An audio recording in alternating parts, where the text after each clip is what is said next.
ડીસા શહેરના ward number 5માં આવેલ પીપળેશ્વર ગણપતિ મંદિર પાસે વીર દુર્ગાદાસ વસ્તી ડીસાનગર દ્વારા હિન્દુ મહાસંમેલનનું આયોજન કરવામાં આવ્યું। આયોજન સંતો, મહંતો અને સ્થાનિક સંઘના આગેવાનો તથા અગ્રણીઓ તેમજ શહેરીજનો ઉપસ્થિત રહ્યા। આ કાર્યક્રમમાં મુખ્ય મહેમાન હસુમતીબેન અને મહંત તરીકે શ્રી 1008 કુરસીપુરી બાપુ અને જમનાગીરી બાપુ જહુધામ નાના કાપરા પધાર્યા હતા। આ કાર્યક્રમની શરૂઆતમાં દીપ પ્રાગટ્ય કરી કાર્યક્રમની શુભ શરૂઆત કરવામાં આવી હતી।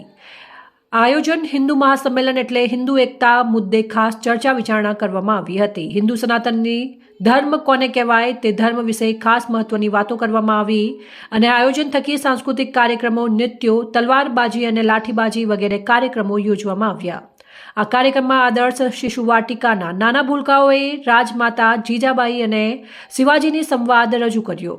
ભારત ભૂમિની ગાથા પર નૃત્ય કરી સૌ કોઈને જૂની યાદો સાથે મગ્ન કરી દીધા। હિન્દુ ધર્મ જાગૃત કરવા માટે અનેક ચળવળની નવી ઉર્જા અને જાગૃતિ પ્રદાન કરવા માટે સમગ્ર હિન્દુ સમુદાય સનાતન સાંસ્કૃતિક ધર્મ અને સામાજિક એટલે ભવ્ય હિન્દુ સંમેલનનું આયોજન કરવામાં આવ્યું।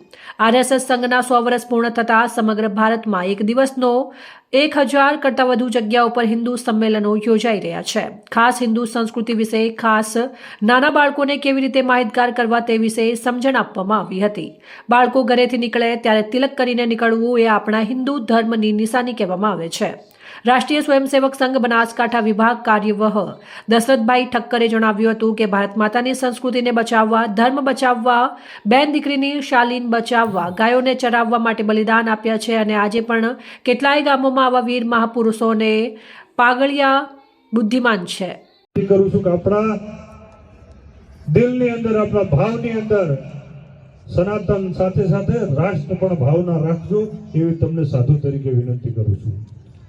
વિશેષ આજે હિન્દુ સંમેલન હોય, સમગ્ર સમાજ જાતિવાદીના વાડામાંથી મુક્ત થઈ સર્વ સમાજ એક થઈ અને આપણે બધા જ સાથે મળી અને રાષ્ટ્ર માટે મહેનત કરીએ, ભારત માટે મહેનત કરીએ, ગૌ માતા માટે મહેનત કરીએ, એવા બધા જ સાથે મળીને કાર્ય કરશું તો હંમેશા ભારત માતાને આપણે એક જેમ કીધું એમ કે ભારત માતા એક વિશ્વ માતા તરીકે ઉભરી રહી છે અને આજના યુગની અંદર આપણે બધાને દેખાઈ રહ્યું છે। એટલે તમને બધાને ખાસ તો મારી વિનંતી છે, તમે બધાએ જાણ્યું છે, વાકેફ પણ હશો, રઘુનાથપુરી મઠથી જ્યારથી રઘુનાથપુરી મઠની અંદર સ્થાપના થઈ ત્યારથી વાલ્મીકી કરીને બ્રાહ્મણ સુધી મારા રઘુનાથપુરી મઠની અંદર એક જ ભાવથી, એક જ રાગથી સમગ્ર હિન્દુ સમાજ દર્શન પણ કરતો હોય છે। કોઈ બહેનોએ પોતાના પતિને મોકલ્યા છે યુદ્ધમાં તો કેટલીય બહેનોએ પોતાના રાખડીના વીરને વિદાય આપી છે। ત્યારે આ સંસ્કૃતિને બચાવી શકીએ છીએ તેવી સંસ્કૃતિના આપણે વાહકો છીએ અને કેટલાય આક્રમણો થયા તેમ છતાં પણ આ સંસ્કૃતિ અકબદ્ધ રહી છે। સમગ્ર વિશ્વભરમાં ભારતમાં વેપાર હતો, આપણા મહાપુરુષો આપણા શૂરવીરો હતા, એવા મસ્તક મૂકીને પણ ધડ હતું, લડતું હતું, તેમ છતાં પણ મુક્તિ પર લોકો આવા શ્રેષ્ઠ શૂરવીરો મહાપુરુષોનો હિન્દુ ધર્મ સાથે આદેશ આપવામાં આવ્યો। તેમ છતાં ઇતિહાસમાં નજર કરીએ તો ધ્યાનમાં આવે છે કે કેટલીય વિધર્મી જાતિઓએ ભારત ઉપર આક્રમણ કર્યા। અંગ્રેજો એમણે પણ વેપારના બહાને આવીને આપણા ભારત ઉપર શાસન કર્યું। સંસ્કૃતિમાં આપણે જે કંઈ પણ દેવી દેવતાઓ માનીએ છીએ એમાં એક એટલે આપણું મહાદેવ। પર્યાવરણની પૂજા કરવાથી આપણી હિન્દુ માન્યતા છે અને માન્યતા સાથે આપણે કેળીને પકણ અને હાથીને મણ કહીએ છીએ, ગાય માટે રોટલી કાઢીએ છીએ અને કૂતરા માટે રોટલીનો પ્રબંધ કરીએ છીએ। એ પણ કોઈ આદતુક આવે તો તેને પણ આવકાર આપીએ છીએ। વ્યક્તિ વ્યક્તિમાં ભેદ કરીએ છીએ અને આપણે હિન્દુ છીએ અને દરેક વ્યક્તિ એ ભારત માતાનું સંતાન છે અને ભારત માતાનું સંતાન હોવાને લીધે આપણા ભાઈ બહેન છે અને એ આપણા મિત્રો હોવા જોઈએ। એની સાથેનો આપણો વ્યવહાર વધવો જોઈએ અને દરેકનું દરેક સોસાયટીમાં સ્વાગત થવું જોઈએ, દરેકના ઘરમાં દરેકને પ્રવેશ મળવો જોઈએ અને દરેક વ્યક્તિનો મંદિર પ્રવેશ હોવો જોઈએ।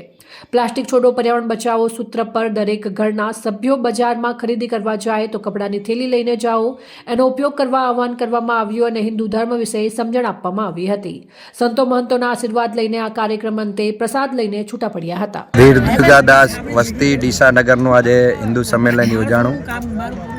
રાષ્ટ્રીય સ્વયંસેવક સંઘના 100 વર્ષ પૂર્ણ થયા એ નિમિત્તે હિન્દુ સમાજની સમિતિ દ્વારા કાર્યક્રમ થયો। સમાજમાં સજ્જન શક્તિ, શુભેચ્છક શક્તિ અને સમાજ માટેના રાષ્ટ્રભક્તો તૈયાર થાય અને સમાજ પરિવર્તન માટે સમાજ પોતે કટિબદ્ધ બને, સંઘ એની સાથે રહેશે એ પ્રમાણેના કામની શરૂઆત થઈ છે. સમાજમાં પર્યાવરણની ચિંતા થાય, સમરસતાયુક્ત વાતાવરણ બને, સ્વબોધ જાગે, સ્વભજન, સ્વભોજન, સ્વભ્રમણ એ તરફ સમાજ આગળ વધે અને નાગરિક કર્તવ્યો દ્વારા ડૉક્ટર બાબા સાહેબ આંબેડકરે જે બંધારણમાં નાની નાની વાતો આપણને ફરજ સ્વરૂપે આપી છે એનું પાલન કરી સમગ્ર ભારત વર્ષને વિશ્વગુરુ બનાવીએ અને સમગ્ર વિશ્વના કલ્યાણ માટે ભારત ઊભો થાય અને ભારતના ઠીક કરવા માટે, ભારતને કટિબદ્ધ કરવા માટે હિન્દુ સમાજ પોતે એ સમાજમાં આ પંચ પરિવર્તન થકી સમાજ અને રાષ્ટ્રને ઉન્નત બનાવે એ માટે આ હિન્દુ સંમેલન યોજવામાં આવ્યું. અહેવાલ અમૃતમાળી, સંબંધ ભારત ન્યૂઝ, ડીસા.